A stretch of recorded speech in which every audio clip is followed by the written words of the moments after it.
हिजो राति एउटा पेजमा कमेन्ट देखेर अहिलेसम्म म त्यो कमेन्ट पढेर इरिटेट भइरहेको छु के टपिकको डिस्कसन थियो working mom versus stay at home mom र त्यहाँ एकतिरको कमेन्ट चाहिँ थियो ओहो वर्किङ ममले चाहिँ आफ्नो बच्चाहरूलाई वास्तै गर्दैनन् 3 महिना भयो कि अफिस गइहाल्ने कति निर्दय भएको अनि अर्कोतिर लेखेको थियो स्टे एट होम मम घर बस्यो बच्चा हेऱ्यो केही नै छैन आफ्नो पोटेन्सियल इन्डिपेन्डेन्सको कुरै छैन भनेर लाइक सिरियसली हामीले एकअर्कालाई तल देखाएर निचा देखाएर अर्कोलाई सपोर्ट गर्नै पर्ने हो एउटा अफिस जाने मम अफिस पनि सम्हालेछ घर आएर घर पनि सम्हालेछ अर्कोतिर बच्चा हेरेर बस्ने आमा बच्चा स्याहारेछ 7 दिन 24 घण्टा नो ब्रेक्स नो स्यालेरी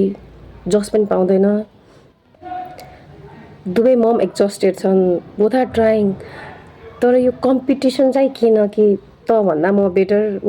हामीले आफ्नो इन्सेक्युरिटिज प्रोजेक्ट गरेको हो कि यो वर्किङ ममलाई चाहिँ सधैँ गिल्ट हुन्छ बच्चा छोडेर अफिस जानुपर्छ भन्ने गिल्ट हुन्छ नि त अनि जस्तै अनि घर बस्ने ममहरूलाई चाहिँ आफ्नो आइडेन्टिटी क्राइसिस हुन्छ एउटा लुपमा गइरहेको हुन्छ सो बेस्ट वे आफूलाई आफ्नो इगो सेटिस्फाई गर्न आफूलाई ह्याप्पी फिल गराउनलाई अर्कोलाई ओ के छ र भनेर अर्कोलाई निचा देखाएपछि चाहिँ आफू सेटिस्फाइड हुनलाई यस्तो गर्छौँ कि हामीले इगो सेटिस्फ्याक्सनको लागि तर हामीले कहिले पनि बोल्नु हुँदैन कि we all are doing our best हाम्रो बच्चाको लागि आफ्नो तर हामीले यो कुरा बोल्छौँ कि हामीले आफ्नो बच्चाको लागि हामीले बेस्ट गरिरहेको हुन्छौँ सबैको सिचुएसन डिफ्रेन्ट हुन्छ सबैको स्टोरी डिफ्रेन्ट हुन्छ अर्कोको स्टोरी अर्कोको सर्कमस्टान्सेस नजानिकन उनीहरूलाई जज गर्नु हुँदैन र नो सो स्टप सेमिङ मम